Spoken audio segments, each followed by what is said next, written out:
Inspektoriati Kombëtar i Mbrojtjes Territoriale ka nisur shëmbjen e rreth 450 objekteve pa leje të ndërtuara në zonat publike në Lushnjë. Fillimisht, aksioni u përqendruar pranë linjës hekurudhore që kalon në periferi të qytetit, duke shëmbur 10 objektet e para, ndërsa pritet shëmbja edhe ndërtimeve të tjera përgjatë 2 kilometrave hekurudhore.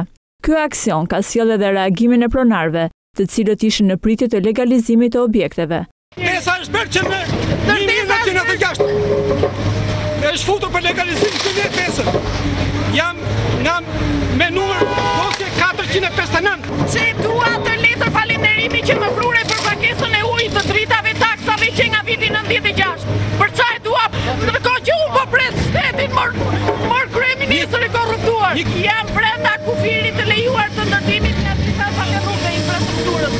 Përse po masi zonë masi e prishën. Aksioni i Inspektoriatit Kombëtar të Mbrojtjes Territoriale ka vijuar nga kryqëzimi i gjimnazit 18 tetori në drejtim të stacionit të trenit, ku janë rreth 85 ndërtime pa leje.